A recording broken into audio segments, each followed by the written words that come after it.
What is going on, everybody? Welcome back to Beneath the Hood. My name is AC Johnny, and I am joined by Mr. Bubba. And boy, oh boy, do we have an exciting episode because, as you guys have seen, Beneath the Hood has taken a bit of a break for the last 2 weeks because Bubba and I have been playing Assassin's Creed Shadows early. We got review copies. Ubisoft was kind enough to give us the chance to play this thing early, so we've just been grinding it as much as we can. Bubba, how are you this evening? I'm so good, and I'm so excited. Johnny and I have been waiting for this game, I'm sure like a lot of you watching this, for a very long time. And we specifically took the last 2 weeks off, like you said, to put in as many hours as we can. We both have, very busy lives. We are not content creators full-time at all. Not even close. This is just for fun. Not even a little. So we can only play a few hours per night. And so we were like, hey, let's not do the podcast. Let's just play as much as we can. We're both actually in the same part of the story. So we haven't beat the game, just so y'all know. I'm about 25 hours in. Johnny's, how far are you right now? I'm technically 12 hours in, but I'm doing a lot less side quests than you are because I'm trying to hit my TikTok clips. So I've played in total 20-ish hours all in all. And I do a lot of side quests. I'm side quest king. So we played a good chunk of it. We will do another episode when it's done, and we'll do a spoiler heavy, talk about the story, all that stuff. This episode today is mainly just talking about our initial impression. Well, initial first 20 hours impressions, what we think of the gameplay, the stealth, the combat, the parkour, the world, things like that, and also to respond to some crazy reviews going around because I'm sure that y'all watching this know it's really up and down. You see reviews that are just completely trashing this game. You see the entire hateful community hating on this game, but then you see IGN and Game Informer and other big reviewing places giving it an 8 out of 10, a 9 out of 10, these crazy good reviews. So what the heck am I supposed to think? Is this worth $70? So we're going to be speaking to that a little bit as well. Actually, you know what? Let's start there. Okay. That way yes, there have been, so today is the date of recording this. This is March 18th. So today was the day that all the reviews came out, all the content creators put out what they've done, what they think of the game, all their thoughts and everything like that. And we were just talking before the podcast started. We've seen people, some guy said, I 100%ed the game, I've platinumed the game, I've played it for 40 hours, 20 hours, 80 hours. And listen, I'm skeptical to They're say full of crap, bro. They may have beat the game in 80 hours or, who knows, 50. I can't imagine it's 40. It's probably more like 70 like Valhalla, but platinum, bro, it takes over 1,000 hours to platinum Valhalla, so there's no way. I just don't think so. And I just know, I'm not doing a lot of side quests, and I'm kind of moving through the game at a decent pace, but I wouldn't be surprised if this took me 40, 50 hours at the rate I'm going. So And I mean, to their credit, they are, I'm assuming, that they're full-time content creators, right? That's their job. They wake up, they go, and they start playing. But I looked it up. I mean, to 100% most of these games, it's about 150 hours. Yeah. That's the, at least assumed time. And 150 hours is roughly 6.5 days nonstop. And we've had the game for just over a week and a half.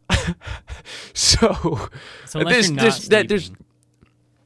no way. So guys, I think our point here is just take everything with a grain of salt, because and I'm not going out here and saying that Bubba and I are objectively right and we have better opinions or more informed opinions than everybody else. But what I can speak on is we are true fans of this series. We play these games a lot. We know a lot more about every game in this series than the average guy on TikTok who's reviewing this game, who's going to go on to, review the next big game that comes out, because that's not what we're going to do. Bubba and I won't be getting copies of GTA 6. We won't be getting copies of Ghost of Yotei. That's not what we do.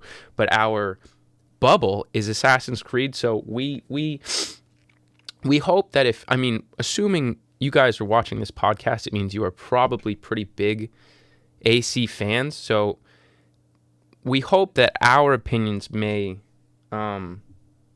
be a little more in tune with what the average Assassin's Creed fan might think. So yes, I think, what was it, Bubba? IGN gave it an 8, like you said. I think Metacritic's at like an 8.3. Yeah, and I don't know all of the actual, companies and businesses and reviewers what their scores were, but I saw a long list of 8s and 9s, and like the lowest I was seeing was 7s. But then you've got people saying, look at the Steam reviews, look at the whatever reviews from the just random people that have the game and reviewed it, and they're just hating on it, and it's like, okay. But I'm also playing the game, and I'm thoroughly enjoying it, and and we'll get into that. But, well, holy crap, like, why is there so much discourse here between, or should I say discord here, between, positive and negative here with the game? Let me make something very clear, okay? As a content creator, negative videos, so videos showing something in a negative light or hating on something, like Assassin's Creed Shadows, perform extremely well. Way better than videos that put something in a positive light. I know this, okay? I grew so fast on TikTok because of how much I hated Assassin's Creed Valhalla and posted videos about it, all right? I understand how to get famous on TikTok, all right? I'm not saying I'm famous. I know how to get a following on TikTok based off of He knows how to get big. That's the best way to get a following. And so when you find these Asmongold videos, you find these other videos of like what games that a lot of these creators, what are they saying in a positive light? There's very, very few games, and the games that they are talking about in a positive light are the ones that you have to, like Red Dead Redemption and Elden Ring and Ghost of Tsushima. Like, if you say anything about those games, you're gonna get ousted in the gaming community. Like, don't you dare say something bad about those games. If anything is at all worse than Elden Ring in any way, it's a bad game in their mind. And I'm starting to get kind of sick of it. And I don't know. I think there was another guy who I watch on YouTube. I'm not going to call him out because I think he's a good YouTuber, but I know he plays a bunch of games, but he got most of his following from playing Assassin's Creed. So he constantly posts why Odyssey's bad. Trying Valhalla again 4 years later. Trying Valhalla again 3 years later. Yes, and it happens all the time. And every time he goes, it's just disappointing, man. It's just sad what happened to this franchise that I once loved. And he does it every single time, every time. Mirage had happened, the same thing, all of it. And then what do I see today? A big premiere. I played 20 hours of Assassin's Creed Shadows. And it's just, it bugs the shit out of me. I'm sorry. When they just constantly milk the same thing. If you don't like a game, the normal person, if they weren't profiting on it, wouldn't play it, right? If they didn't like Valhalla, they probably wouldn't go buy Shadows. Yeah, that's just how it would go. But like, if you don't like Assassin's Creed games, you're not gonna buy this one. And if you're a fan of Assassin's Creed, or you even somewhat enjoy these games, you are not going to hate this game, and I'll say that very boldly right now. Me too. You are not going to hate this game. So anyways, there's a lot of hate going around. Just to kind of summarize this, what Johnny and I are trying to say is there's a lot of back and forth. Wow, is this a good game or a bad game? I think I can speak for both of us just on a generic view. What we've played so far, we very much enjoy, so we will get into that. But at the end of the day, if you like Assassin's Creed and this looks good to you, go get it. Go get it. It's so much fun. We've really enjoyed it.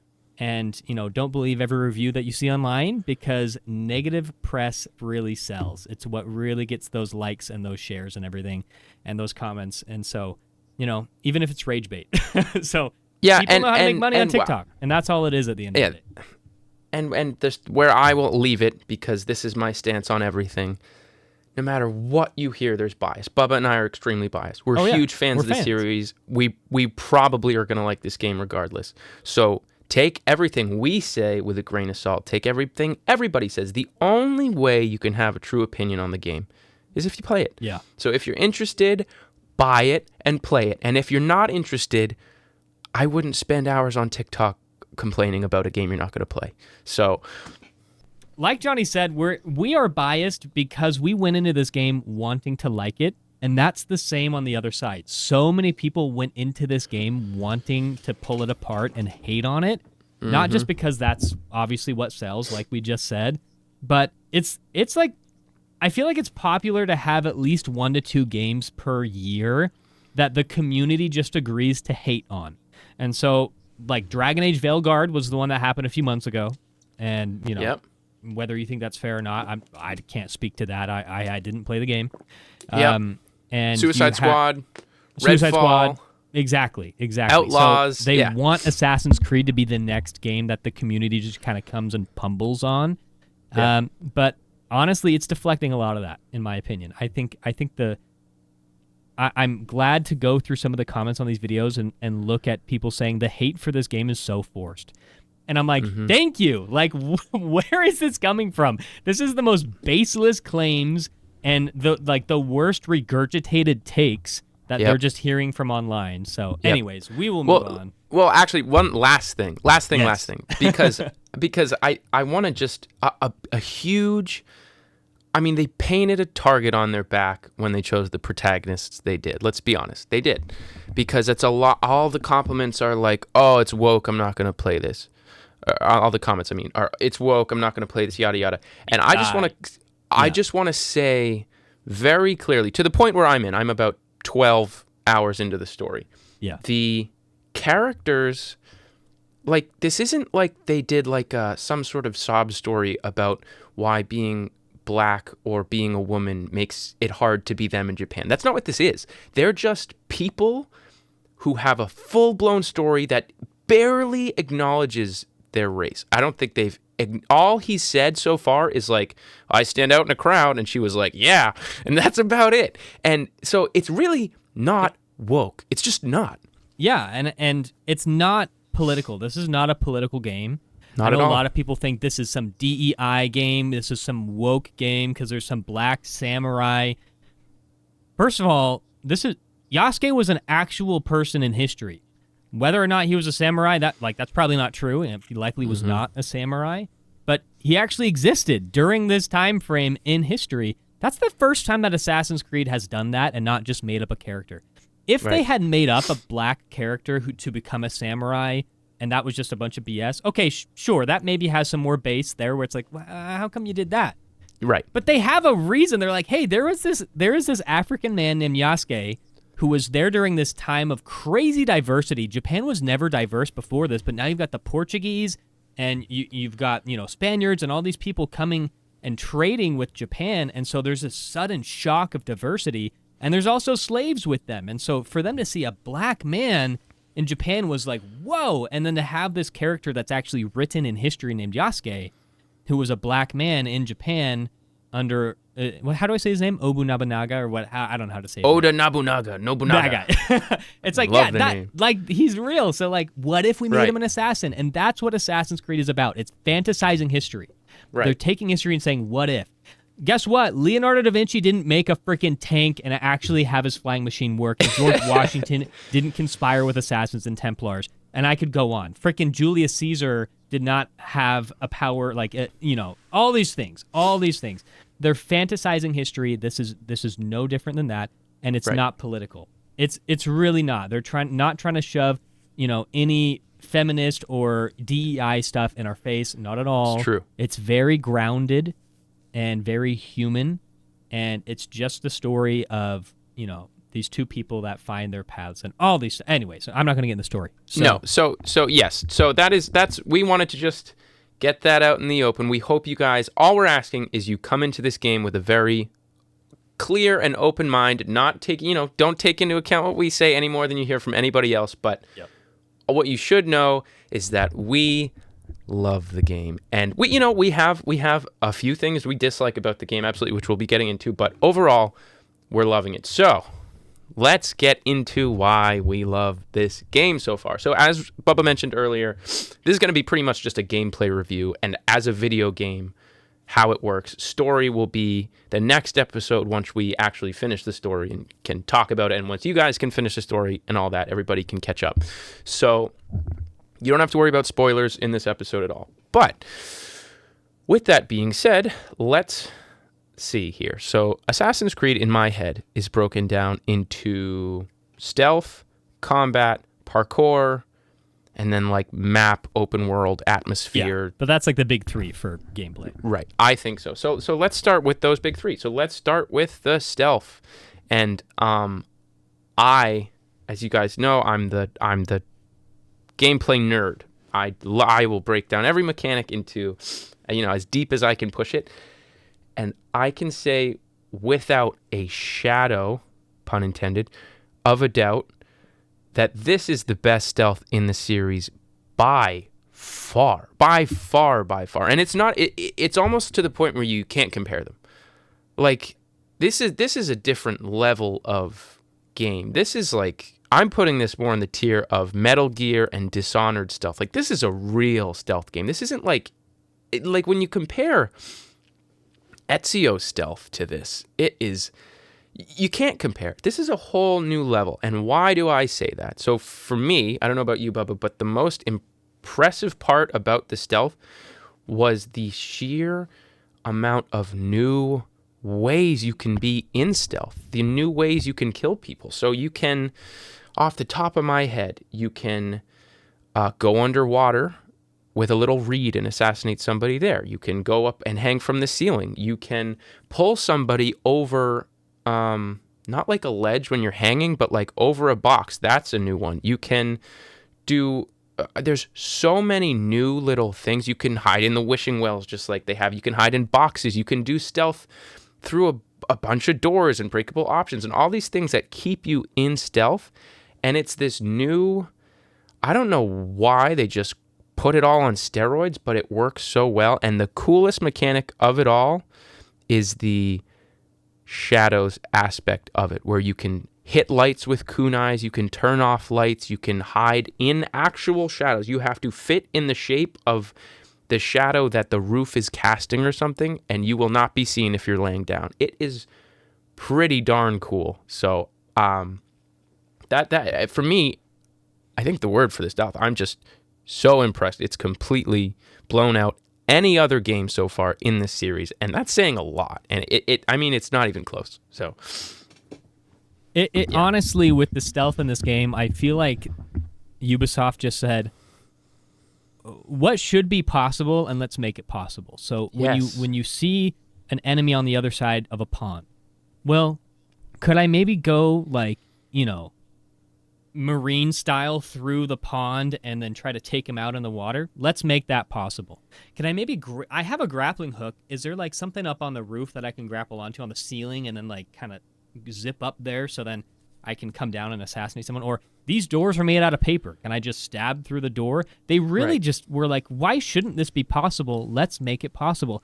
I personally have not run into anything that restricts me with stealth. I will say one thing though. This game does not have social stealth. That surprised me.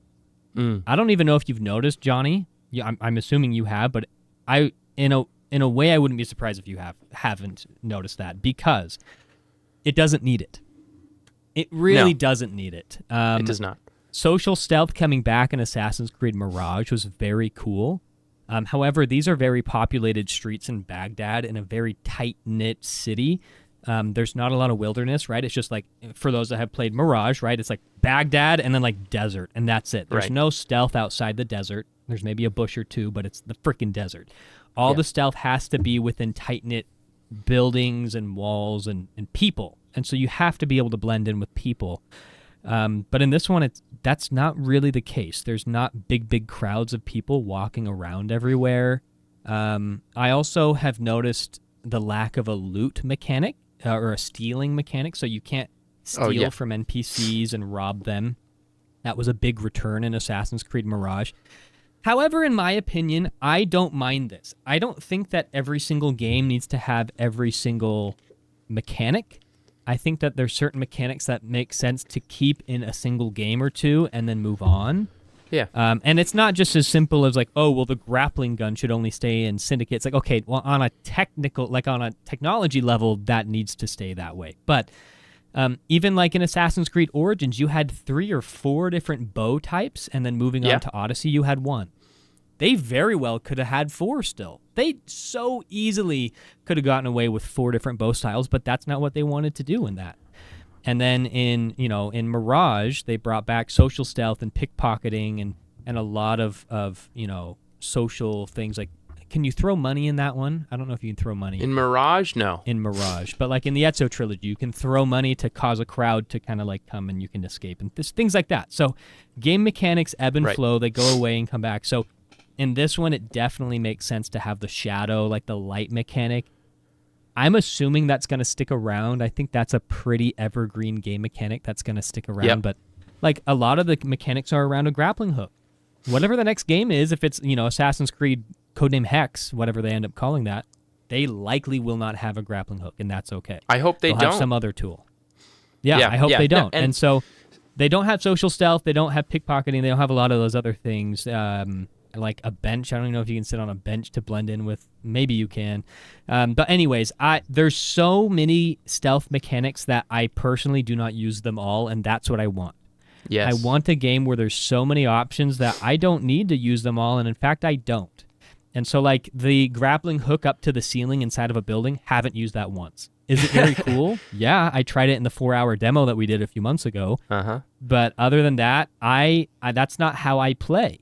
I'm pretty aggressive when I do stealth, and so I try to lure people towards me and try to separate groups of people, and I use a lot of ranged abilities and things like that. And so that's just my gameplay style, and it has not been hindered at all. And that's what I'm impressed with the stealth. Yes, I think this game highlights creativity, and I can feel that in making my clips. Because when I make clips, I mean, it's a dude. You're gonna have content for years. I'm gonna have a field. There's so many I already options. am. Making these clips in Shadows I have games that I like clipping. I've told this to you before. Where like some places have good parkour. Yeah. Some like Unity has great. The reason you see so many Unity clips is because the parkour looks great. It's constantly you can go forever, and there's always guards walking around, which you can kill at the end of it. Shadows is like it's like times 10. There's guards everywhere. You can assassinate so many different people, and the amount of ways to do it is awesome. It's awesome. And to go off of this even more, the depth of this creativity and the freedom they let you play goes as deep as each weapon has its own skill tree, which goes both into combat but also stealth. So, and this to me is the coolest new addition in the whole game across all the gameplay, is that the weapon you choose matters in stealth, and I think that is so cool. It's a first for the series, and we talked about this in the preview, but now I'm getting to actually do it all, and it's awesome. So, for instance, when you have the samurai sword, the katana, equipped, you can stab somebody through the door, like Bubba was saying. When you have the little knife equipped, you can double assassinate. When you have the chain weapon, I don't know how to say it exactly, you can assassinate somebody from really far away, which is a total first for the series. Because, and it's so cool, because when I was making a clip last night, there was a part where I need to double assassinate somebody, and I did. And then I came to a part with a door. And the cool part about this game is it's like Odyssey and not like Valhalla, where you can have two weapons equipped. So I went from the knife to the sword, in which I then stabbed somebody through the door. So this game constantly gives you so many different options of how you want to play it, that it makes it the most creative game in the series. You can do whatever you want. It's really the least limiting game, as you said, which I totally agree with. And they did a really good job in the AI is just about as dumb as every other Assassin's Creed AI. So if you're looking for any real, like, I don't know. think so. I don't think so. It's really? Definitely, of the Assassin's Creeds, it's the best one. You think? Oh, 100%. Yeah. Like, when people find a body, so usually guards, with buildings that have roofs, if you're on a roof and it's low, it's kind of like lower to the ground, you think, oh, they're going to see me. But like in a lot of games, they kind of want that to be a safe spot. They want you to be able to go on any rooftop to kind of be safe from sight. And so even if it's daytime, like, they're not going to look that high. But if there's any suspicion and they're looking for anything, like whether they think you're there or not, if they find a body or they find something exploded or they heard something, their vision shifts. And they will see you from an effing mile away on a rooftop, bro. And that's where also the light mechanic comes in. Yeah. Even if you're prone, like, they will freaking see you so far away, and they're really aggressive. The one thing, though, that they're not aggressive about is that they cannot climb anything. And Not I a think thing. that that's actually a big hindrance, because in the others, in even the old Assassin's Creed games, it's like, oh, you want to climb to get away? Well, Oh the my tanks God. can't get you, but the scouts can. And there's also archers on the rooftops. Like, there's almost no enemies up on rooftops or on True. like high ledges like archers. Quite like in Mirage. I think Mirage, they specifically had scouts that would, it's like, you got to go get that scout first and then go get everybody else. That's not the case here. Enemies that are up high on some kind of perch, they're dumb. Like they don't have keen eyesight to find you from a mile away. Like you're basically safe from them for the most part.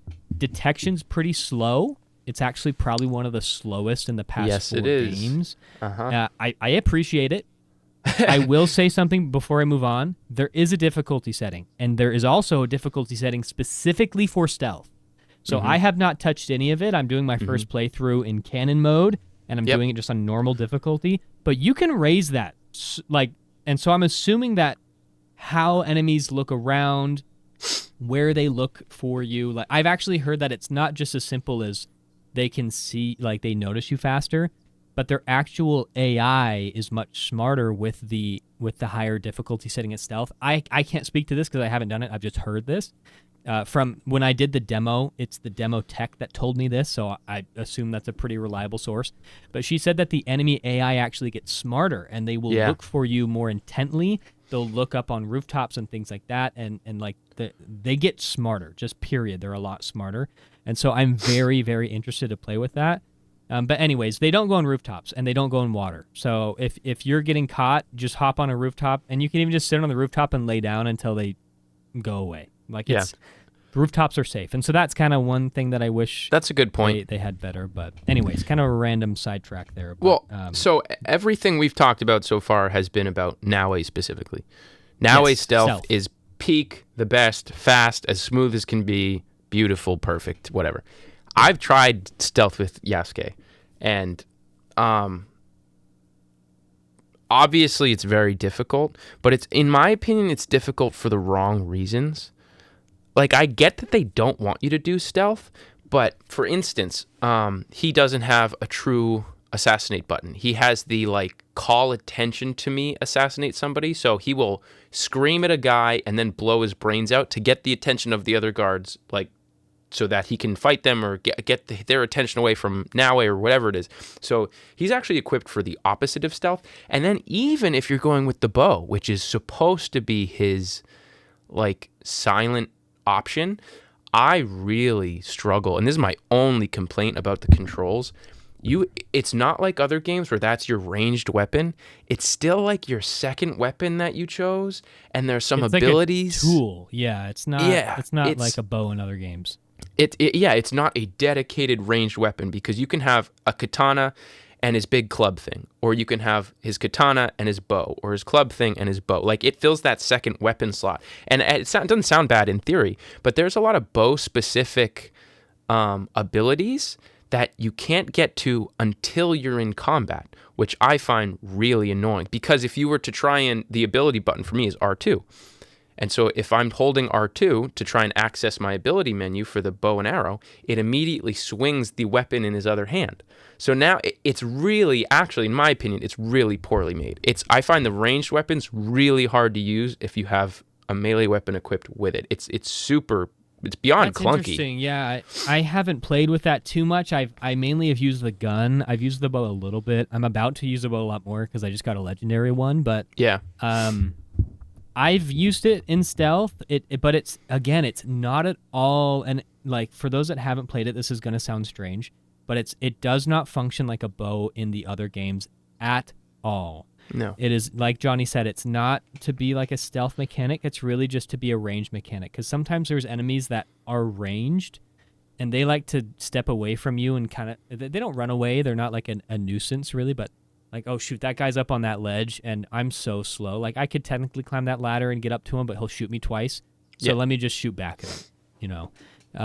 And so I actually haven't really done the abilities with the ranged weapon, so I haven't had that issue yet. But yeah, it's definitely different. I do use them. I haven't thought of them as being like obnoxious or anything like that.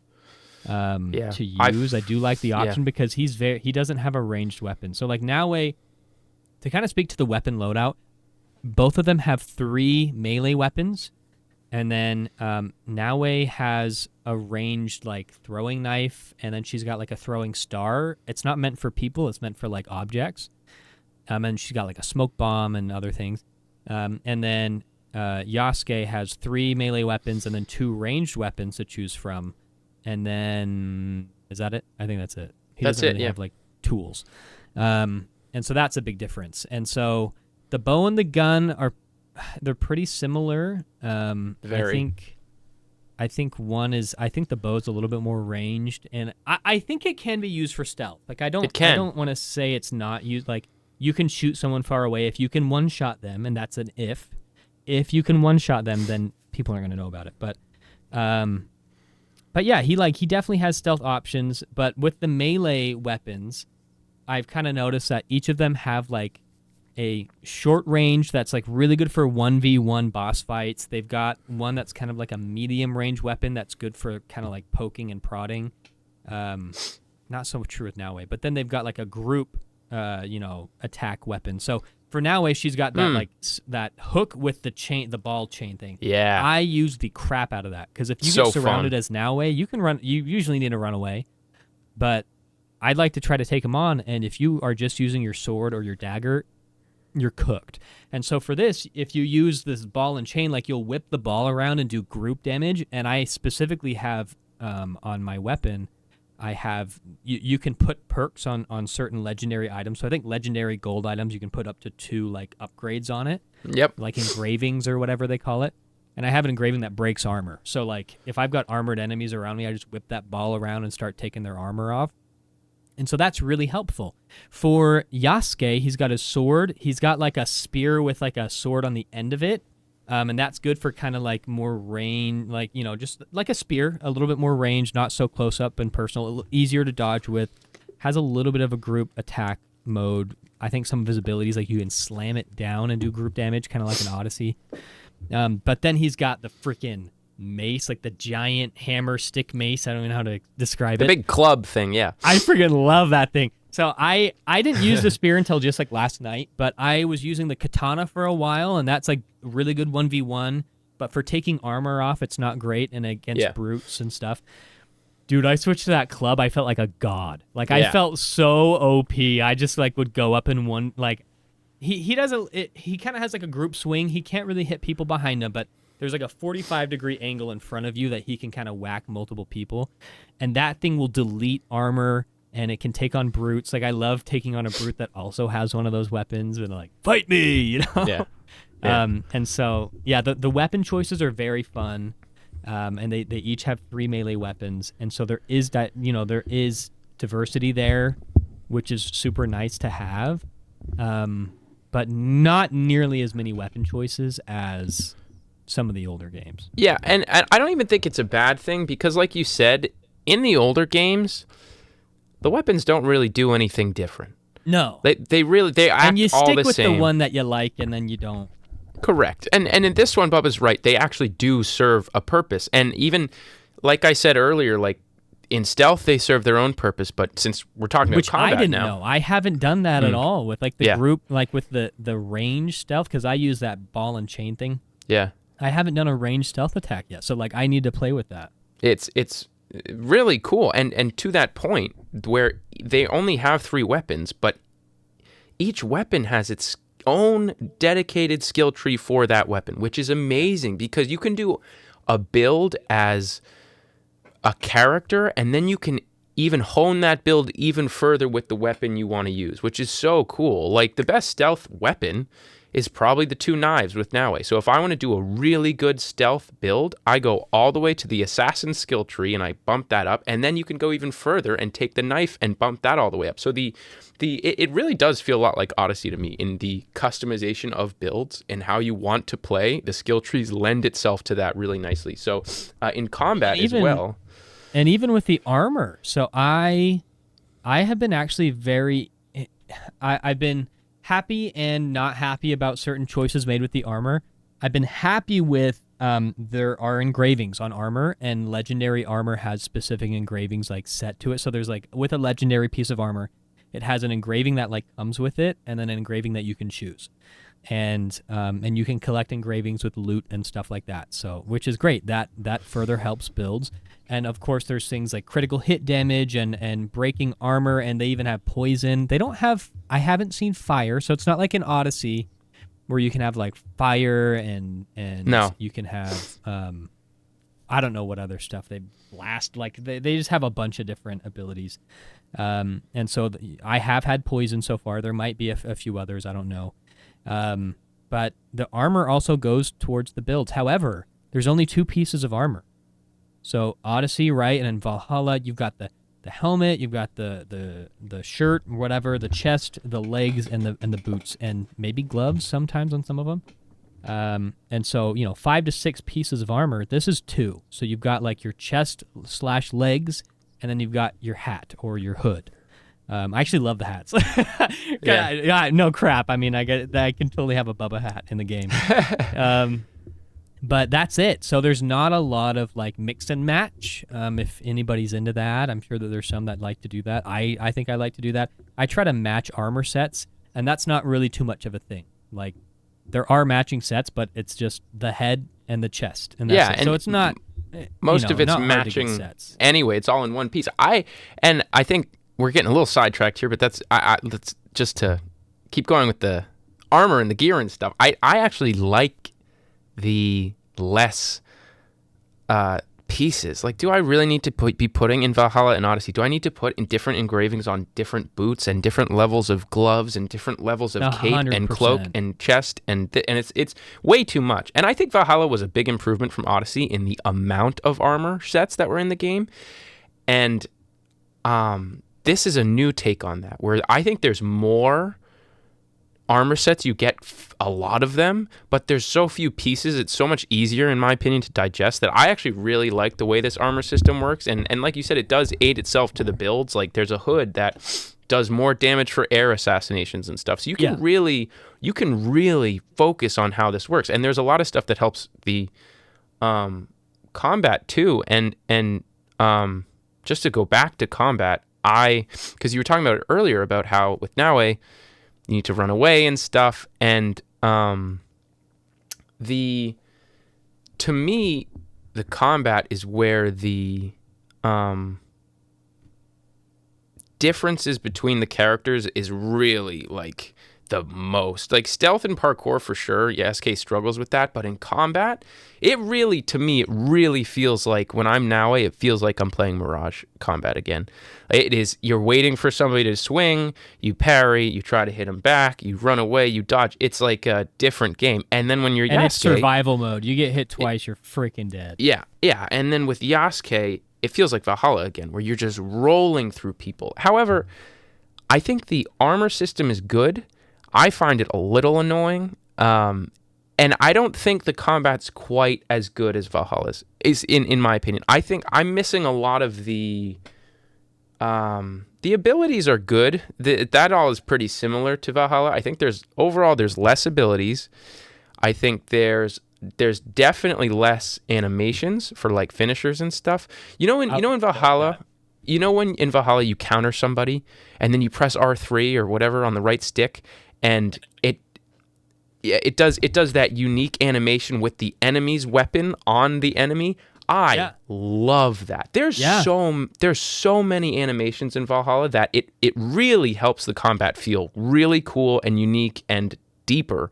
Whereas, and that was the difference between the weapon types. That was the big one, was the amount of custom finishers for every weapon type, which there was a lot. Yeah, there's two. If I just step into my Valhalla, there's two. There's a finisher for the front or the back. And then, as I mentioned, there's a unique finisher for each enemy type, which is totally no other game has that in the series. You use the enemy's weapon on them, and there's a unique finisher for every single enemy type, which I miss in this game a lot in Shadows. I am missing that, so I don't know about you. Yeah, there's definitely brutality in this, similar to Valhalla. One thing that I love, and maybe it's one of those game mechanics that kind of stays with Valhalla because it just adds to the brutality of the Vikings. But like, oh my gosh, I loved taking out those fat, armored up British freaking or whatever. The giants? The giants that are, they've got the scale armor and whatever and the neck bit. Like, you just can't kill these guys.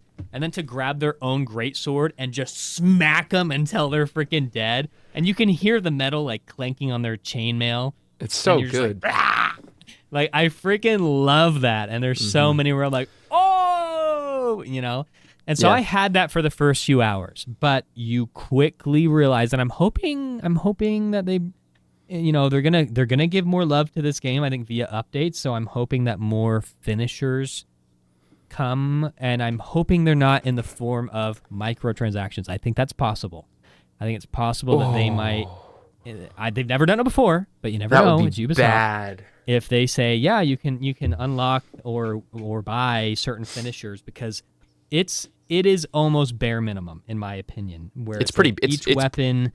If you do a finisher, they maybe have 3 different variations max. Yep. Like, I think it's 3. Really not a lot. And they're awesome. Don't get me wrong. The ones that they have are freaking awesome. Like the one that I had it for the first time. You've probably seen clips of it where with Yasuke, you've got like the spear blade. And when you finish them off, you chop off their arm, you chop off their other arm, and then you chop off their head.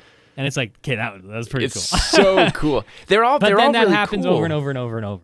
It does. It's not that they're bad. It is, and it's not that there's like none. It's just there's probably half as many as that were in Valhalla. So there's very few points that Shadows, in my opinion, takes a step backward, and I think that's one of them. I think that. And also to differentiate from Valhalla, you could decide to do that. You don't have to do the gnarly finisher every time. Like, if you don't want to, you just want to kill them and move on, do it. True. You're not going to have a finisher for it. True. But if you want like a fun little, like, that was the last guy, let me finish him off this way, you can do it. In this one, it's forced, and in my opinion, because it's forced, it's repetitive, and your mind starts to ignore it as being this cool finisher, and it's just like part of the combat. And that's where I'm at. I'm 25 hours in, and I'm to the point that it's like, okay, I've seen all the finishers. It's just part of the combat, and it's not a special thing anymore. Right, and that's a shame. And just to keep going on the combat, that just reminded me, because in Valhalla they also have like 4 different bow finishers, and this is a whole different mechanic that they're missing in Shadows, is the weak point system is totally gone. There's no, in Valhalla where you aim for that little orange spot on their body. So if you shoot somebody's knee in Valhalla, they go into a stun state, which then you can do your big super kill on them and stuff. But there's no weak points, and it's just it's highlighting more that there's no like bows. There's not really many throwables like for that reason. So the ranged game is less.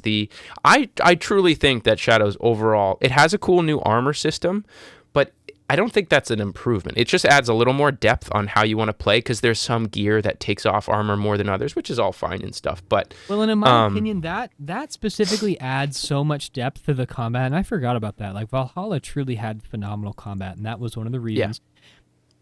A lot of y'all might not agree with me, but I think having a stamina bar in combat, maybe with like Yasuke, or now like maybe if one of them had a stamina bar, that would make a little bit more sense. Or you can't just like block, parry.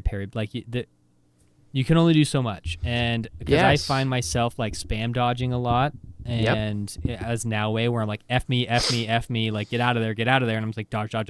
But like, you cannot do that in Valhalla.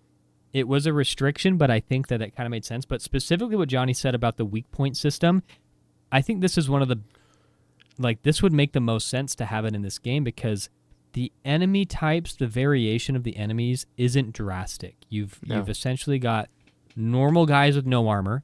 You've got, semi-samurai guys with, regular armor. You've got samurais with armor, and then you've got brutes. And then you've got like bosses, but those are specific. And so you kind of got 4 enemy types, and that's not unusual. But to kill a brute is no different than to kill a regular guy. You've just got to parry at the right time, do heavy attacks when they're vulnerable. Because it's like if you do a parry, or you dodge at just the right time, they'll go into a vulnerable state. and then you can do like a critical on him. But there's no. I think a weak point system would actually add a lot of depth to this combat. So that's interesting that you bring that up. I didn't notice that, which is good. Like that, I didn't notice it. I didn't feel that lack. But looking back, it's like, oh, that would be interesting to say. Okay, there's a giant brute. Let me, somehow aim for his legs. But again, there's not a range system. So, well, just imagine if you could like, with the gun or with a kunai with Naue, like what if you could aim for his knee and break off like specific parts of armor faster or something like that? Well, like it would have been cool. And I think I'm glad we're talking about this because that didn't really cross my mind, but that depth that's in the stealth, that like level of creativity and the thought they want you to go into it with is actually not really there in the combat, because with no stamina, like you mentioned, with no weak points, all you're doing is swinging and dodging and parrying. And that's it. And so it's actually a lot more like Odyssey. Because they have unblockable attacks, which is interesting. Other games have had it before this. Yeah. I actually have an armor piece that I got pretty early on. It's a legendary piece. It was hard to get. It's in a very specific location. And it gives Yasuke the ability to parry unblockable attacks. I am a god. I am unfreaking touchable because Is this of that. the gold one? The gold one. With the purple sleeves? Yep. You have that? Yeah, I have it. Yeah. I got it. That one is, I will never change it. That is, like, unless I want the game to be harder, I will never change it. That is the most OP ability. And, so not to compare this game to Ghost of Tsushima. I don't want to do that.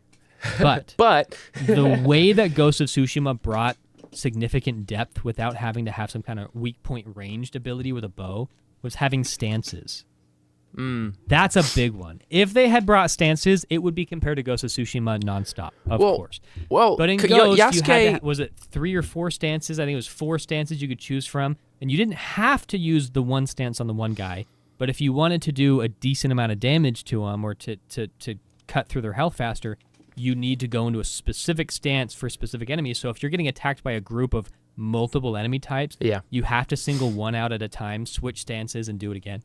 And it was intense. That made boss battles really hard when there's other people there, because you're constantly having to use your brain to think, okay, that's an archer, switch to this. He has a shield, switch to that. This is a brute, switch to this. And it was intense. Yeah. Well, okay. Yes, to wrap up the combat section then, I'm actually, after talking about this, I'm going to say it's a lot more in line with something like Odyssey, which I actually put below Origins and Valhalla. So actually, forget Odyssey. It actually feels a lot more like Mirage to me, which is bad. It's better than Mirage. It's better than Mirage. So they do have like regular attacks, they have unblockable attacks, they have parry attacks, and then they have like parry sequences. Sequences where you have to parry, and a lot of enemies will have different speeds, and like some of them will like hesitate and then hit you, so it is interesting. But I mean, you can really just dodge your way out of most of that. You don't have to actually parry them. Yeah, and the abilities are nice. Maybe I need to unlock more abilities, but when you switch weapon as well, your ability wheel changes. So because they have their own skill trees. When I switch from the club to the sword, I don't have those. Like, there's this one with the club where you give the guy a big bear hug and like you break his whole back, which is oh my gosh, that one's so powerful, so fun. And then I switched to the sword to break some guy's armor, and now I no longer have that ability. That can be. There's some universal abilities like the big kick, obviously, but yes. I don't know. The more I'm talking about it, the more I don't think it's bad at all. I don't think it's bad. I have especially it feels good. It feels fluid. It doesn't feel like it's lacking anything, but it definitely not. Like we do when you compare it to other games, it is not like crazy in depth. It's just not an improvement for sure. There's nothing new. There's nothing new, and it's not an improvement. Certainly, it's not an improvement from Valhalla, in my opinion. So, take that to mean what you will. But when you're using Yasuke, it's very fun, and I love using Yasuke. In fact, I almost like using Yasuke as much as Naue, which I did not think was going to be the case, because he's so limited in stealth, as we've talked about. And then, to get into it, the parkour with him we can talk about Yasuke parkour very quickly, because it's non-existent. Like, it is existent. You can climb things. barely climb. And when he does climb, it's super slow. He can dive onto some things, and he can like kind of mantle down things. So like it's there, but it's far and away the least parkour anybody can do in the series. Like completely. Oh, right? No, but you need to have that though. Like I you agree. need to, but in my opinion, it's enough to get by because there's certain I agree. areas that it's like you need to find certain, not keys, but there's temples that you need to find like these scrolls, Pages. and Yeah, oftentimes the scroll is up on top of a building. I'd say about half of them you just can't get to the top of it because it's like those buildings that have like the roof and then skinny and then roof and then skinny and then roof, and it's like I can't climb that. You just can't. You don't have a grappling. You need to have a grappling hook for that. And so there's some things that are like, hey, this is for now, but like you can get off of things, and that's what's good. Like you can fast travel to a viewpoint and jump off, and you can even descend parkour. We'll get into that. It is true. But. It is true. And yes, it's if you want to play as Yasuke, it's doable, but you're not hitting clips with Yasuke doing parkour. And it's enough to get you by. Honestly, it's a very good thing because for the first time, unlike Syndicate, there, like you just said, I have to play as Naue. There was no point where that was the case in Syndicate. There was nowhere you're like, I physically can't go through this as one of the characters, which is such a good thing. And just like some big combat section, no way do I want to play that as Naue. That sucks. You're hitting them for way less, and you're getting hit for way more. And I just want to run through people with Yasuke because it's so fun. As much as I just said the combat isn't like a huge improvement, it is really fun, just like Valhalla is. It's super fun. So I think that difference between the characters is good. And then you see that difference on the other side with Naue's parkour. In my opinion, I've said this after the preview, I think it's the best we've had in years and years. I think it's so fun. Well, so yeah, for the parkour and movement, I mean, we've kind of talked about the duality of having a combat-focused character and a stealth-focused character. To put it quickly, they nailed it. Yep. The duality of having these two characters, there's way enough difference between the two to go, okay, I need Yasuke here or I need Naue here. And also just preference where like, I just had a mission recently that I got to choose. And I'm like, do I want to cut through, 100 guys and get to the top of this tower to kill this main guy? Or do I want to stealth up there, avoid contact, not kill everybody like I used to in the old games, and just sneak my way up and focus on stealth and try to 1v1 this guy? And it's completely preference, and both are so viable. And that's really, like, they nailed it. Unlike in Syndicate, they nailed it.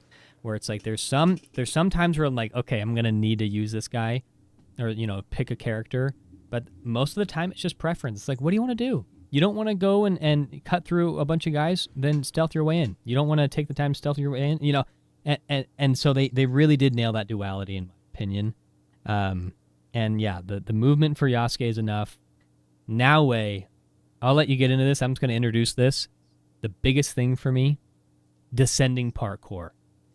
They had it in Mirage. It was not great in Mirage. No. I think it was the bare minimum. And the button to descend parkour was so stupid, like the controller mapping, that I had to custom map. Oh, I custom map controller Mirage to do descending parkour. In this one, you just hold B or circle. Or just whatever. Like you should. Just like you should. Just like in Unity. Like it's not freaking RB or whatever to descend. Like it's this, the button mapping in this is so natural, and descending parkour is so great. Yeah, it is so great, and the descending parkour is great. The upward advancing is great. The ejects are great, and the only reason they're great is the ejects are cool, and the only reason I think the parkour is great is just because of the animations. They help so they're much. They're freaking cool. You feel cool. You feel like a freaking shinobi.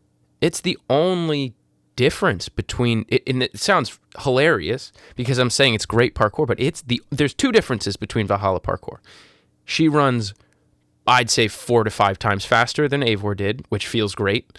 And the animations they did at that speed make you feel like you're actually doing parkour again, because you now flip between buildings. You now do a backflip with a back eject. You now do like some triple spin off a ledge and stuff like that. It's so cool looking. It's so fun to do. It's so smooth. The one big problem, and this is like the classic AC RPG argument is that it's just the map's not built for parkour. I mean, this map specifically is so open, and the cities that they do have, it's kind of like Odyssey, where it's like you have a giant temple, right? Like some big temple of Athena, or in this one, it's those big pagodas, and then surrounding it are all these one-story shacks that you like basically just hop across. There's barely any like poles to swing on or anything like that, but the whole time you're doing it, like I said, she's fast and she's flipping over crap, and the dive button is actually really fun. You can actually do it over ledges, you can do it off of buildings, you can do it off of cliffs, and it feels great, it looks great, the parkour works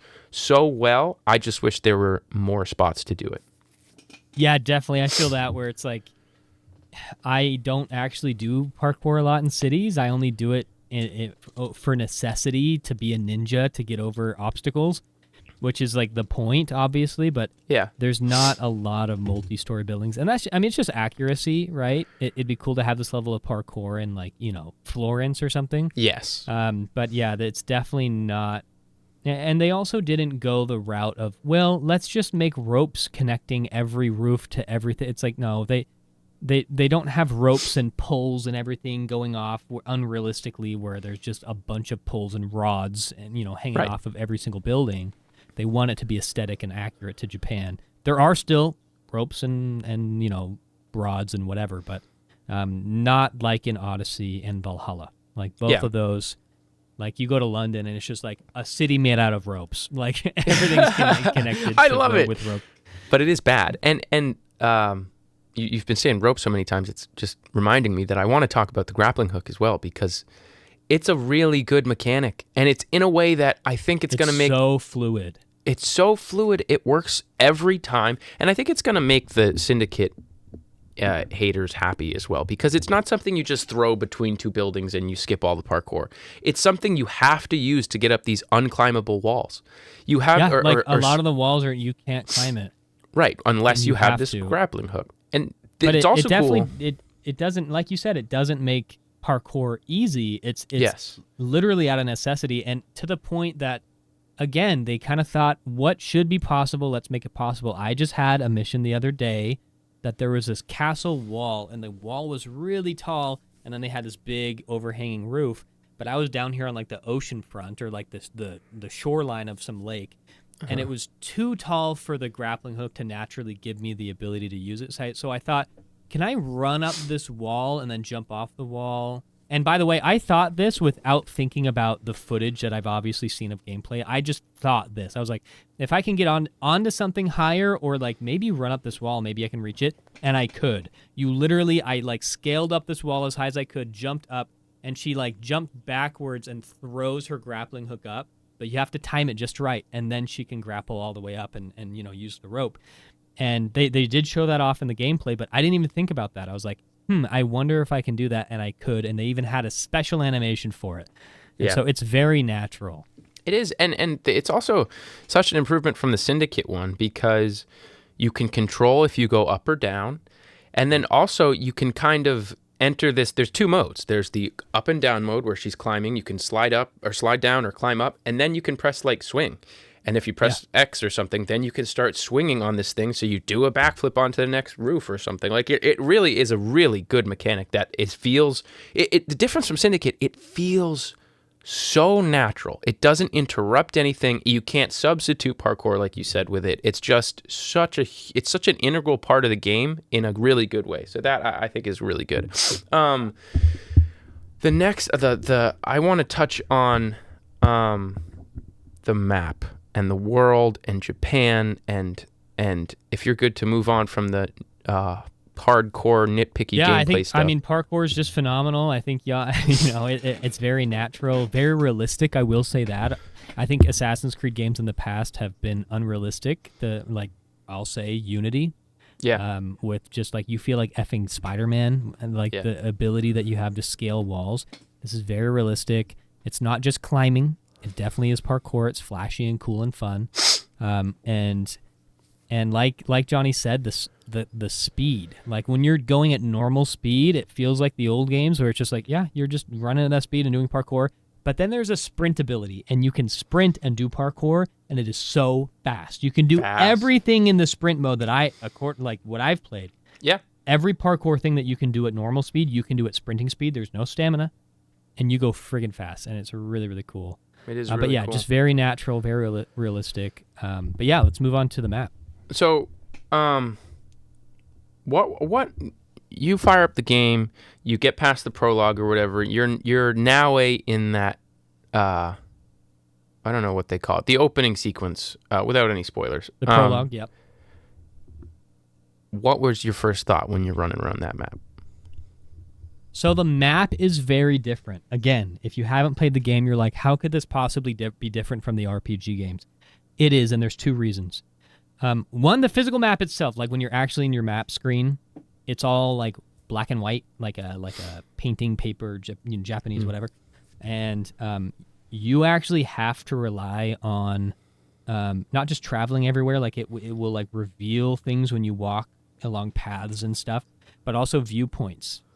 There's not just like a harsh like circle around a viewpoint that shows like you've unlocked this bubble of map. Like that's not how it works. But you actually need to get up on viewpoints and like zoom in and look at your surroundings and all the question marks and find points of interest. And those will then appear on your map accordingly to what you've seen. So viewpoints I think are a little bit more useful, more realistic in that manner. Yeah. But the actual like map as far as like terrain, very different. And the biggest thing that I noticed is that mountains are actually mountains. And what I mean by that is if you think, I live in Utah, in the state of Utah in the US, a lot of mountains here. And when you're hiking, you have to stay on the trail because oftentimes when you're hiking in a mountain, what you're hiking next to is like a sheer cliff or a very steep hill or something that like you can't climb up that. That's how this game is. Japan, I'm sure most of you know, I've not been there, but very hilly and mountainous. And so there is a big chunk of this map that is mountains, and you cannot climb up it with your horse. You cannot walk up it unless you're already at the top somehow, like if you take a path up. But you cannot just say, okay, there's my viewpoint, that's where I need to go to, or like there's my objective. Rather than take the path, let me just run in a straight freaking line all the way there. You cannot do that in this game. The mountains are actually very realistic, and you can't climb up most of them. You can't just cut A to Z, get to your viewpoint. But also, the density of the forests is insane. God. It is insane. You cannot see. There's so much bamboo and bushes and shrubs and tall grass and trees. It's insane. If you try to run through, it's not like an Odyssey where it's like, oh yeah, you're like the trees are up there and there's like a bush or two down here, but I can just run through this beautiful grove. No, this is the jungle, bro. Like you cannot just be cutting through here. And there are some forests that you can do that, some bamboo fields, but for the most part, if it's wilderness, it is wilderness, and it will clog up your camera. And so you have to stay on the paths for the most part if you want to try to get there as fast as you can. Yeah, all of it is true. I do want to just point out that this isn't like it's not like a Black Flag situation where like you can't climb this part. It's like a silly force field that like this you can only go to this part of the island. It's you can only like, look at it. Yeah. Right. No, it's not like that. There are some. I've been on a mountain. There is a viewpoint like kind of in this weird valley that's surrounded by mountains that you have to just find your way around into.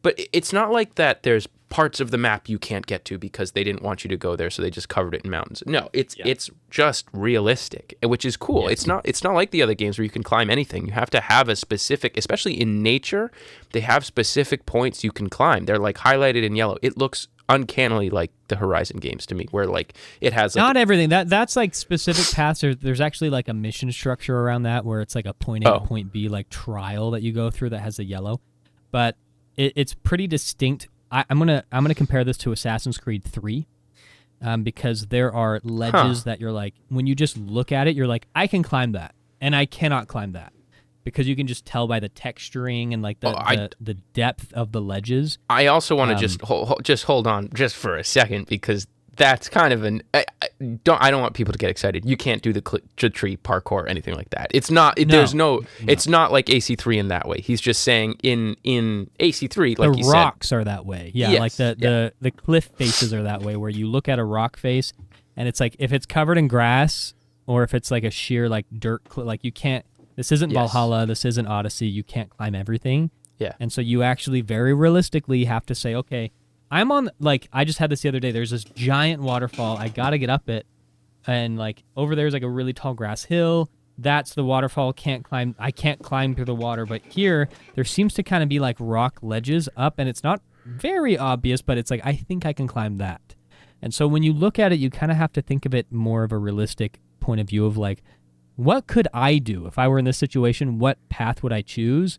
And that's just like in the game. Usually like the one you got to find the best path to get to a spot. So yeah, I think I agree with everything you said. I don't think it's necessarily good or bad things that like it is more realistic. I like the Valhalla climbing. I like the Odyssey climbing, the Origins climbing, where like yeah you can go anywhere. But this is a pretty new take on that where it's just way more realistic.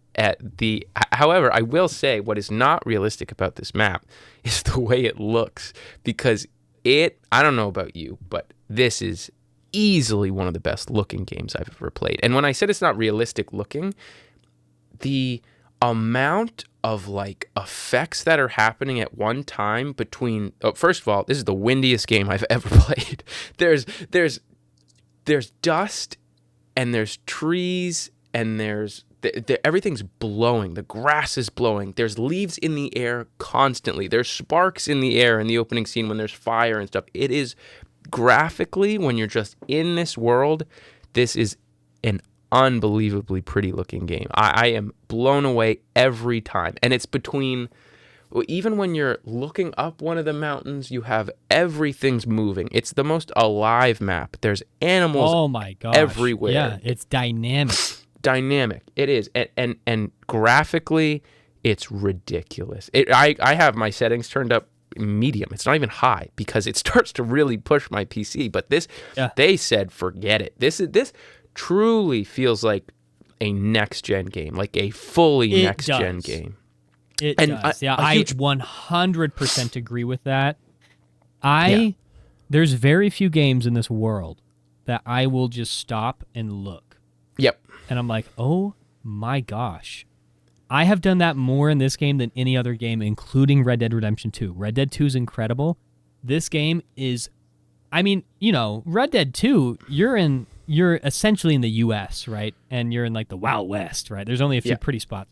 But this is freaking Japan, bro. Everything is drop dead gorgeous.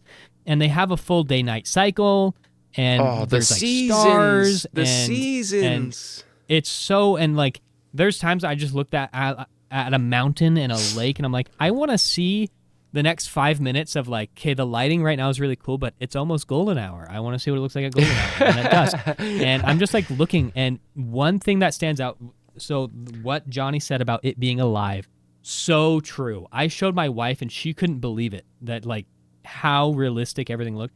Every blade of grass, every leaf on every tree, even the branches, like you've got the trunk of the tree like slowly swaying, and then the branches that are thinner are swaying at a different rate of the tree.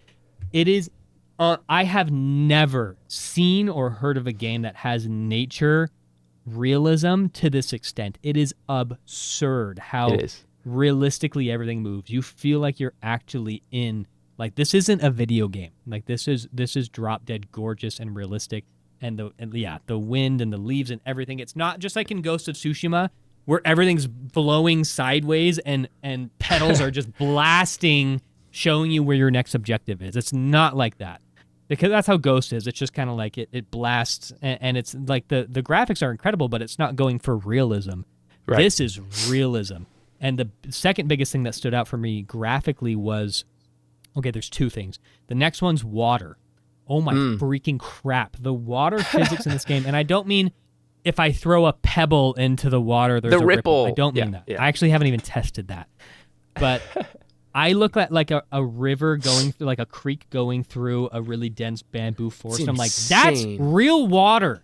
Yeah. That is not like, this is not some generated poly whatever. No, that looks so real. And Assassin's Creed has always had really good water physics all the way back to AC3 and Black Flag. Yeah. But this is on a entirely new level of new ball game. Just graphically, it's like, no, this is not video game water. This is photorealistic water, and it's gorgeous. The way it reflects light and shadows, and even the way your character interacts with things. Like, I like will step through a creek in a forest, and I'll kind of like slow down, and I'll see Naue like flick her feet, like flick the water off her feet, and I'm like, are you kidding me? Yeah, are like, you kidding like me? The attention to detail is so cool. It is. But the third thing graphically, and this is not the map, the character models. I've heard mixed things. I think that Johnny and I remember playing the demo, and specifically the like the true NPCs are not to the caliber of the main characters. Yeah. That's on purpose. But just looking at like Naue, Yasuke, and the other main characters, phenomenal. Like every brow wrinkle, bead of sweat, you can see they're tired. There's humidity, and like they're glistening, and you can see every piece of emotion on their face. Like that. And Assassin's Creed is not known for that. Assassin's Creed is known for being enough. It's not like not enough, and it's not too much like in like God of War where they're mocapping stuff.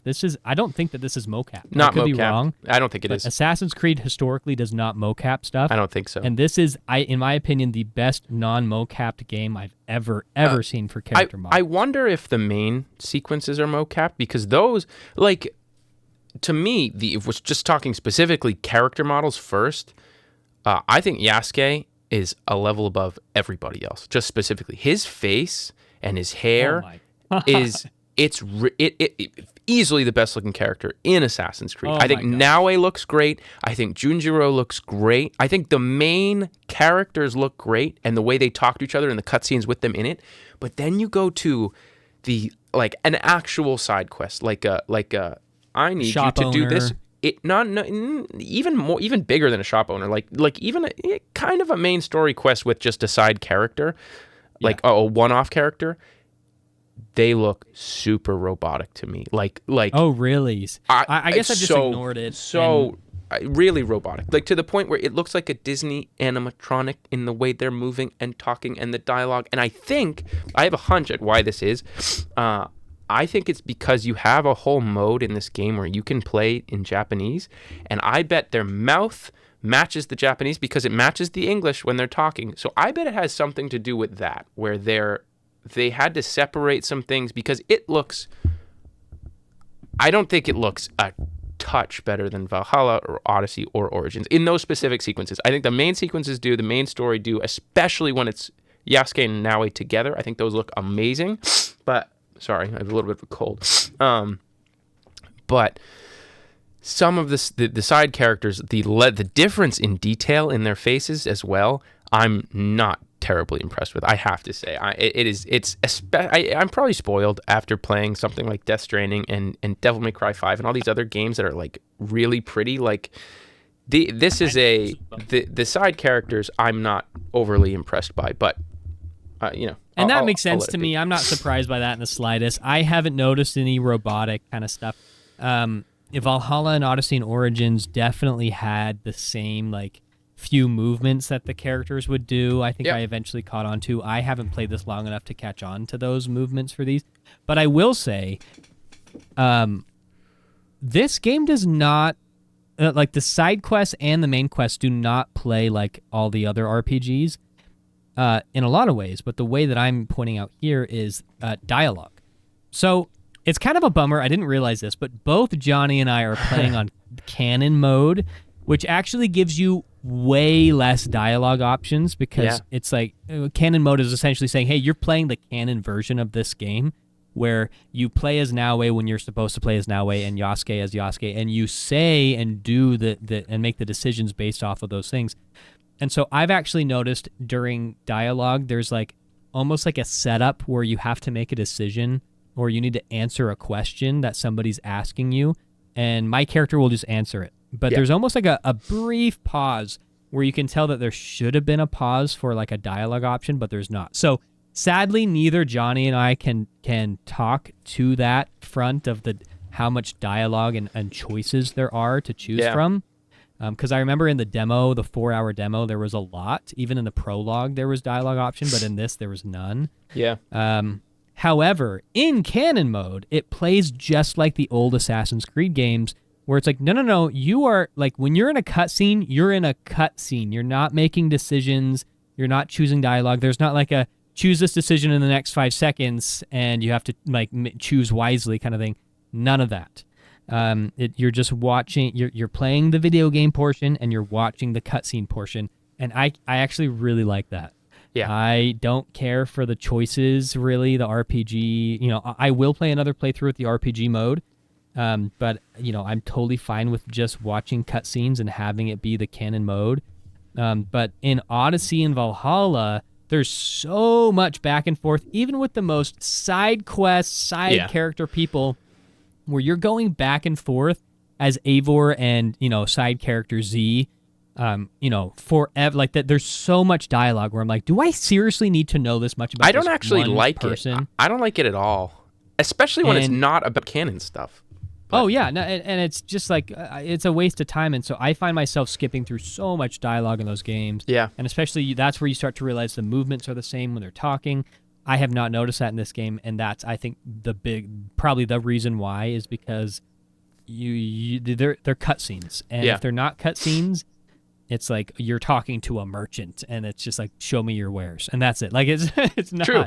Yeah, I think everything you said is true, especially like with the merchant scenes. The merchant scenes is actually how the old Valhalla, Odyssey, Origins, like, side quest felt to me, right? It was that bare bones where it's like, hello, I need this potion. And then Alexios is like, where can I get you this potion from? And then it goes back to that person. They're like, you need this flower and it's so robotic that it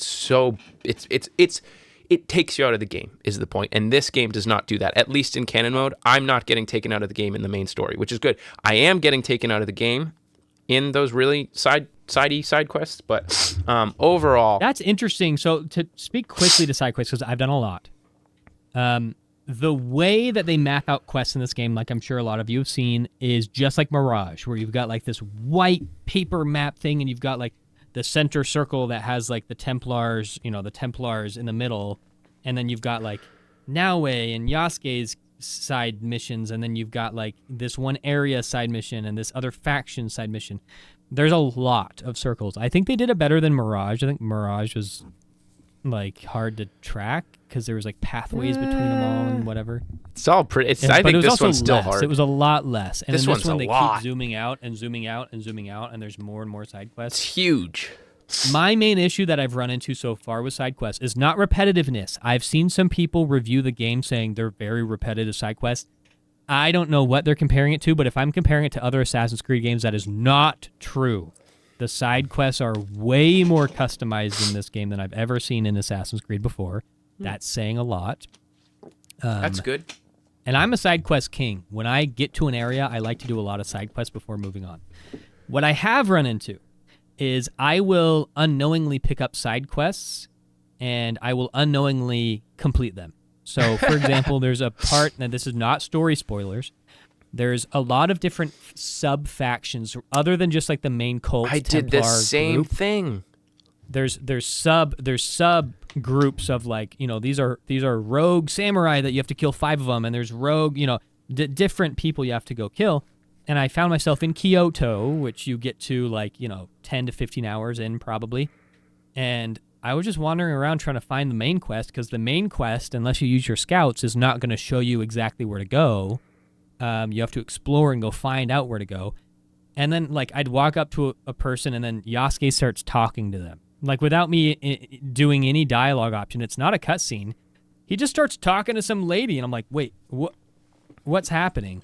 Yeah. And he's like, you know, you need to find another path and whatever, and blah, blah, blah. And then it's like, mission complete. You spared so-and-so. I'm like, I spared them. I didn't even know where did this mission come from? And then like I go to my mission map, and it opens up a new circle of enemies, and it's like, that one's now complete. It's like, yes, get the quest to start this.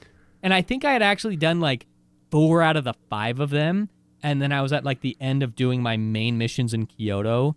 and I finally met the guy who's supposed to give you that mission, and I only had one left to do. And I was like, dude, you shouldn't have let me even like enter dialogue or even have those guys walking around that you can kill if you don't get the mission yet. So that's the biggest thing I've run into, is that I'm unknowingly completing stuff all the time, kind of like in Skyrim, but not quite. Well, I think it's worse.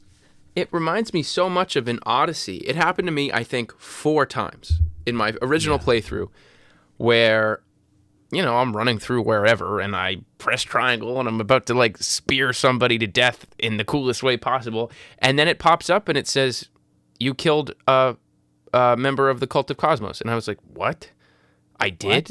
Or it's like it'll give you a mission in Odyssey saying like, okay, now return back to that, you know, return to that lady. Yes. It does have custom like summary at the bottom where it says like, Cassandra unknowingly, you know, killed this person that this other guy wanted dead.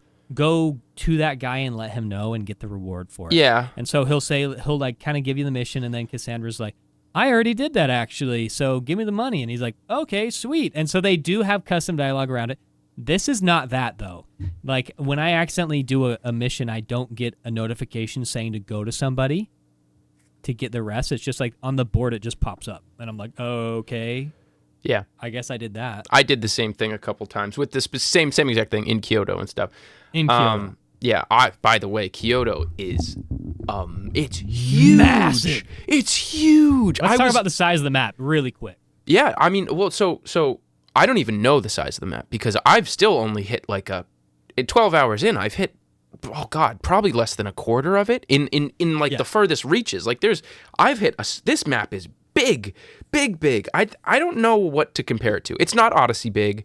I don't think it's Valhalla big, but it might be. Well, so it's really hard because when you open up the map for the first time, it's very easy to look around. And the map, when I opened it up at first, I was sad because I was like, this looks really small. It's small. I did the same thing. Because you've got like a few places on like the ocean front, and then it kind of goes into the mountains, and then like it cuts off. There's like a hard cutoff. But you can zoom out really far, and that's what I didn't realize is just how far you're zooming out. Because in Odyssey, even when you zoom all the way out, you still have to move your like viewer of the map a lot because there's so much ocean.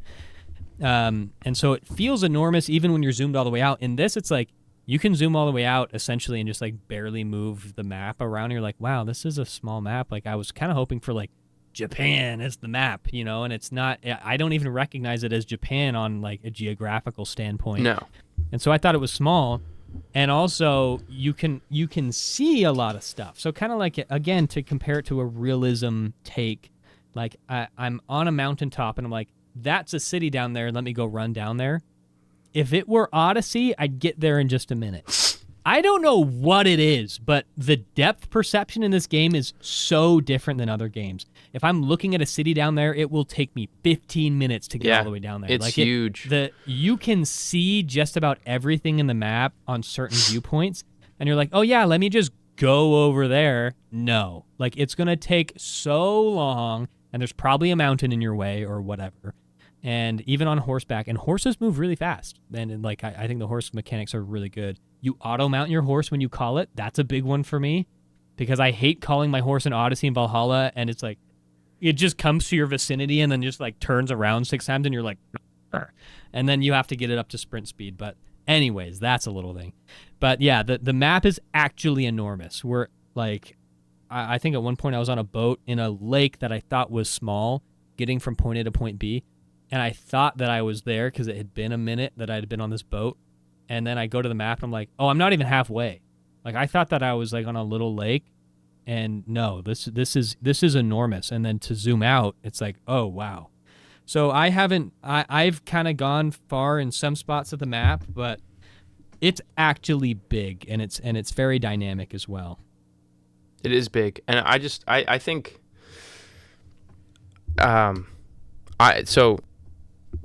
it is kind of what I was hoping for in this game, where more so than Valhalla, again, kind of more similar to Odyssey, where it's a ton of open nature, and then you get these really dense cities where you can do some parkour and you can see a lot of people, and you do have big crowds. Specifically, Kyoto is huge. When I first got to it, I think I was like level 10, 11, 12, something like that. Still pretty early in the game, but like, yeah, I don't know, 8, 9, 10 hours in.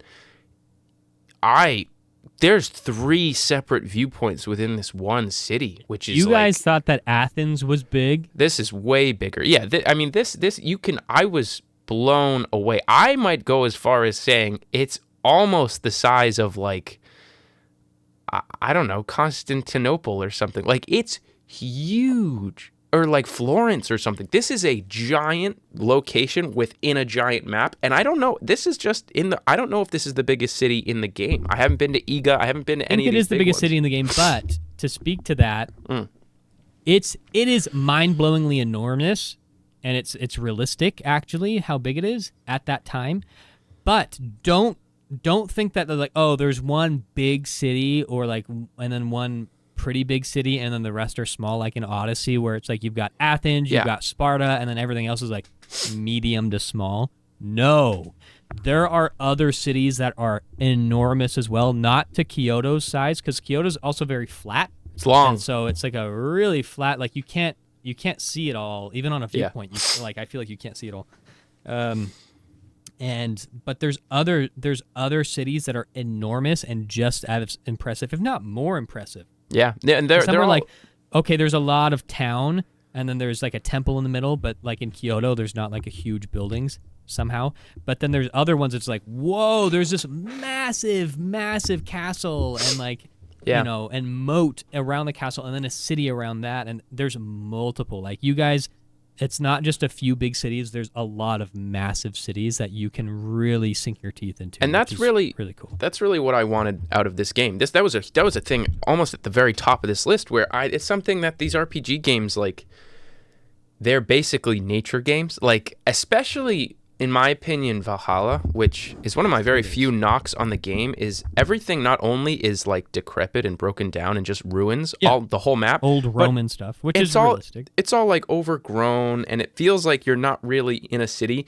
And there's some parts where there's people walking around in crowds, but these cities are current. These are booming. These are trade cities. The NPCs are everywhere. There's shopkeepers. There's and like you said, there's Osaka. There's Kyoto. There's Sakai. Those are just the ones I've been to in this early part of the game. Like, this is a really, really well constructed map, and I think between the terrain and the seasons are crazy. We haven't even talked about seasons yet. The seasons in this game. Do we even have to? You guys have seen it. Like, they're even better than you can imagine. Can you speak really quickly about how it impacts movement and stealth? Well, because I think that's phenomenal. It does, and this is something they've done. Again, when I say this feels like a next gen game, I think the seasons is a huge part of that, because I've never seen a system like this where it's not like. When I say seasons, I'm not talking about like Odyssey seasons where you go to the north of the map and it's snowy, and you go to the southern in Crete and it's like really dry and deserty, and some parts are islandy and grassy. No, the whole map is in summertime. So there's more flowers and there's foliage and the trees are thicker and all this stuff. And then the whole map it's fall, and you have during the fall, there's like fog, and sometimes there's rain. There's rain in all the seasons and stuff. And the thunderstorms, oh my God, it looks amazing when the lightning's going, because it'll be pitch black and then you see like a flash of the whole screen and then it'll go black again. It's amazing. But anyway, back to the seasons. They're all pretty different. I think the one that has the most impact on actual gameplay is winter, from what I've noticed, by far. So you walk super slow through the snow. You now and this is all to incentivize replaying. This is all for replayability, which is really cool and a first for the series. If I had a pond that I was stealthing through and I was sneaking through and had my little reed breathing underwater about to kill a guy, if you come back in the winter, that's frozen over, and you can't. You don't have the option. You can't do that anymore.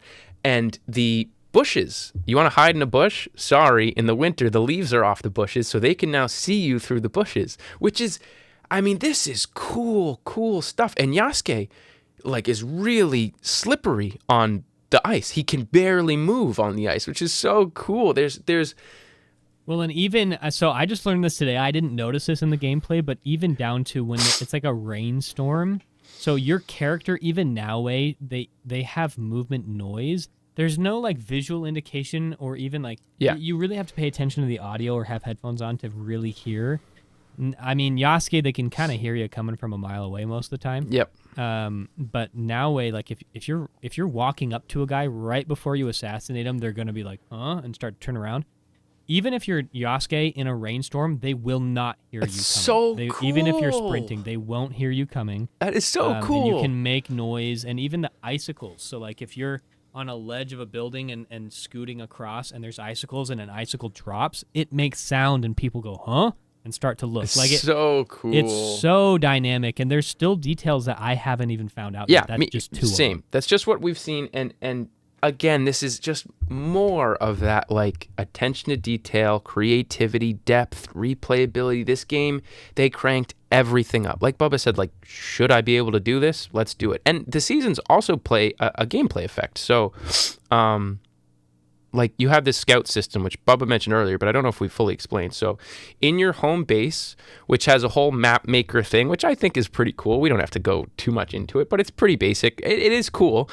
But you can set up these like little houses where you grow your little brotherhood basically, and you have these built the Sims within Assassin's Creed. Yeah, it's like Ravensthorpe. It's like Ravensthorpe, but a little cooler, more customizable. I like it a lot more than Ravensthorpe. Oh, yeah. The customizable part is cool. You can place the buildings where you want and stuff. But anyway, and you have like a forge, and you have all the stables, all this stuff you would expect. But anyway, you have these buildings where you can like house your new brotherhood buddies, and they are called scouts. And these scouts are used as like a resource where they help you. You can search a whole area on a map if you're confused to where an objective might be. Scout it out. I have to sneeze. All right, it went away. Anyway, yes, you can like find an objective on a map, or at Bubba's, we were talking before the podcast, like there's these materials that you need to build your settlement, but you can only carry them out if you have 2 scouts available, yada, yada, yada. And scouts are a resource. So you use one if you search an area, or you use the 2 of them if you're smuggling things, and you reset the scouts by the season changing. And the seasons also have an effect on the wanted system, which we haven't touched on yet. So the wanted system is really interesting. So basically in all the Assassin's Creed games, you have the alarm bell where you're fighting somebody, and if you don't do it too stealthily, they go and they ring the alarm, and usually more troops come. This is different. If that alarm bell it's so much harder. That alarm bell is way worse. If that thing gets rung, now you have like the Odyssey mercenary system, kind of. So what happens is they're called Guardians. But on steroids. Yeah, kind of on steroids. So you have about... You will get unlimited bounty hunters coming at you 5 at a time. 5 at a time. It is 5 at a time, and they are really tanky and hard to kill. But you can still hide from them. And I will say, they are not searching from you across the map. When you are wanted, you are wanted in that city. Or in that region of the map, I should say. You're wanted there. And it's only the character that got caught is wanted. If you're Yasuke and you get caught out of stealth and that alarm bell gets rung, you can switch to Naue, and Naue's not wanted there, which is cool, as it should be. She's, they didn't know it was her. They knew they're looking for him. So that's really cool. And when the seasons change, again, the wanted, you're cleared of it. So it's an interesting system. I like it a lot better than the mercenary system of Odyssey. The way that they would just come at you always, anywhere on the map was so annoying. And this one's a lot more controlled. One thing that I do kind of miss, though, from Odyssey was I liked hunting bounty hunters because they dropped specific gear and weapons, and there was like a whole like tree, like a line of bounty hunters. I almost feel like it was unlimited. I never got down. No, I thought it was unlimited pretty much. It was nuts. Yeah, like they just kind of keep coming at you. But they're all custom. They all have, some of them will have a pet that helps them. Some of them are, they all have different fighting styles. And I really, really liked that about the Odyssey system. So this one, they're different enemy types. They do have different fighting styles and whatnot. They're easier to kill. They do move around the area. I think that when you're wanted, like guards will notice you wherever you are. Yes. And then once you're noticed and you're in a fight, even if you're not in that fortress anymore, then after a minute, then those bounty hunters will show up. But they're unlimited. And that's kind of what almost bugs me, is that there's not any kind of grace period, because when I was Yasuke and that happened to me in a fortress, I was like, bring it on. And it was extremely difficult. I had to cheese a lot of it. But I killed all 5 of them. And I was like, sick. I'm good. Well, not a minute later, a few more showed up. And I was like, are you kidding me? Yeah. Like, oh my gosh. Like, there was no, like, after a few minutes, there's going to be another one. Just like in Odyssey. Like, if you have 2 bounty hunters after you, one will come at you, and then the other one's going to find you eventually. If you kill the one, there's almost like a timer where it's like, there is going to be another one after you because you're still at a level 2 wanted. So but annoying. It's gonna be a while before I they come hate back. that system. I really do. I really do. I think I enjoy. I hated how they more. floated around you. They don't float in this game. If you're in a fortress, they don't float. So I actually was once wanted in a fortress, and it was part of my main mission. And I think maybe it wasn't, but they caught me. I was fighting 2 of them. I was on low health, so I got out of there. You can get out of there as Yasuke. He's really fast. Yeah. Turn a corner, hide in a bush, and you'll be all right. And I lost them, and they were looking for me like in the town next door. Like, they're not just like, I know he's here, I can smell him. Like, it's not like in Odyssey where it's like, dude, get out of my bubble, bro. Or like, you get out of the bush and then they like turn around just because they know that you're in a 5-foot vicinity. So it's like, no, they're gonna look for you all around the fort, even in the town over. Like, they're not gonna be glued to you.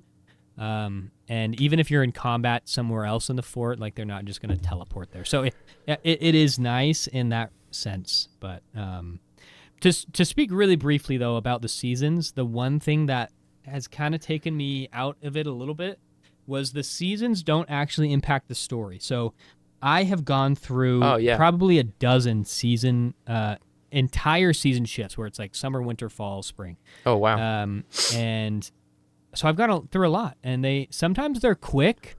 So like, I feel like if you fast travel a lot, there's some kind of like in-game timer that happens where it's like, if you're just playing straight and you're not fast traveling, it's not going to really change seasons. It does it right before or right after a fast travel or a cutscene or a mission completion or something. Like it waits for some type of loading screen. Yeah. And then it will change season, and it does it. It's not too often necessarily. However, in my opinion, in my thought process, I was like, okay, has 12 years gone by? Like, how long have we been at this? That's a good point. But then there's like a flashback sequence, and it says like a few months earlier, and it's like before Naoe and Yasuke meet, and it's like, wait, a few months? It's been years, I thought. Like, so just so y'all know, seasons changing, it's just a game mechanic. It has nothing to do with the story.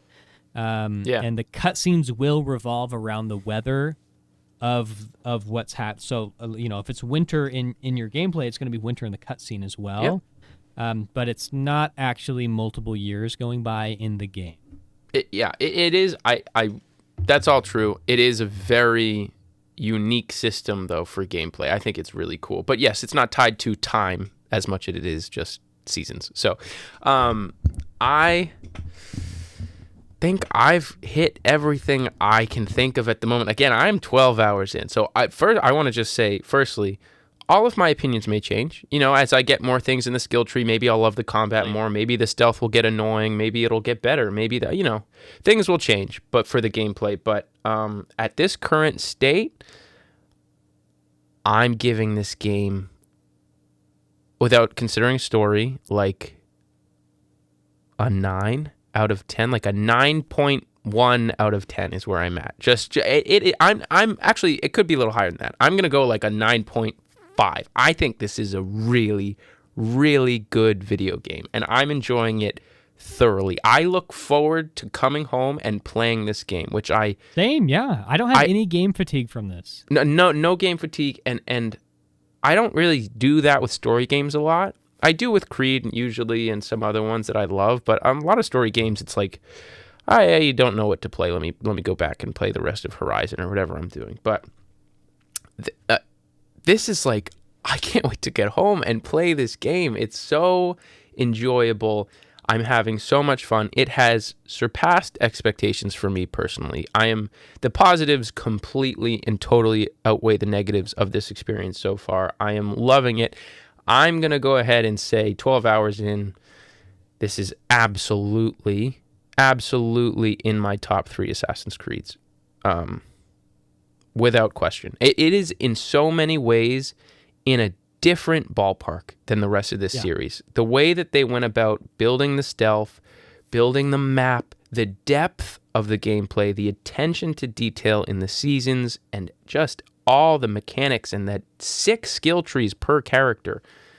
The differences between the characters, the depth of this game is awesome and really has outdone my expectations to this point. So I think this is absolutely a new high in so many ways for this series, and I'm really excited to keep playing it. So. Good. I'm glad that you feel that way. Yeah, Johnny and I are very different how we rank. If you guys have seen our ranking video, how we rank these AC games compared to each other. I mainly go off of story and setting and character, and he mainly goes off of gameplay and setting's a big one. Map and setting too are huge for me. Atmosphere, and, vibes. The music is so good. I just want to say that really quick. I personally love the music in this game, especially the main theme. I think is the best in years, probably since Unity. I'm in love with it. So it's funny. That's one where I differ a little bit. I think the music has actually taken me out a little bit. It's a little goofy at times. Yeah. There's a specific, in the prologue, there's a very heavy scene that happens. I'm not going to say what happens. There's a very heavy scene. It's a big reveal scene, very dramatic. And the song that was playing was the goofiest freaking. But it's like. But it's very. And I was like, what? It's very like traditional Japanese. No, I know, but it doesn't matter. You can still have a traditional Japanese style music without having it sound like that for that scene. So there's spots like when Naoe and Yasuke, this is not a spoiler. You all know that they eventually team up. There's a whole mission around that, and there's some awesome scenes that happen, and the music nails it. That's the part I'm thinking of specifically with the great music. So there's definitely times. I haven't had my headphones on, so I haven't had the score hasn't really impressed me, so I do need to pay attention to that. Because the score for like Odyssey, oh my gosh, it's like incredible. This is better, but we'll see. I need to listen to the whole thing. I do. Yeah. I'll listen to in the car on the way to work or something. But anyway, so obviously this is not. I'm not ranking based off of story. I'm very very interested to see where things go. What I've heard from other people is I've heard Yasuke's story specifically is very very cool and intriguing, and what I've seen so far is that. The pacing of the story has been a little a little strange in my opinion, but we won't get into that, and we're not going to be talking about story stuff right now, but just gameplay, and I'm 25 hours in. I do not have any game fatigue from this game, which for Assassin's Creed is kind of rare. I think the only games that I've played somewhat recently is I got fatigued from Odyssey, I think late game, because there's so many effing side quests, and then the mythical stuff that the Minotaur, it's all cool, but it's just so much. Yeah. And in Valhalla, obviously, I had hella fatigue. I deleted the game 3 times before beating it. But like Origins, I did not. Origins was a banger from start to finish, and that's how this is feeling for me. The story elements are definitely there in my opinion so far. And it's definitely hooking me and keeping me, and I've got theories and questions about what's going on in the story, both modern day and not modern day. But the gameplay, in my opinion, as a game, this is the best, single-handedly the best Assassin's Creed video game. It doesn't nail one thing perfectly, in my opinion, but it is the most well-rounded of any of the other games in the series. And when Johnny and I had, we went pretty in depth and explained that in this podcast, but of course there's elements in combat and in stealth that we notice that are missing, like social stealth and weak point things with combat and things that they left out on this game. But that's okay, because they really brought the gameplay, the movement, the parkour, the map, the combat, the stealth. It is so there, and the dual protagonists, I think they've nailed it so far. And so in my opinion, as fun gameplay is concerned, this is it for me. This is the best one that I've played. I wish that the other games were in, with this amount of detail and combat and everything.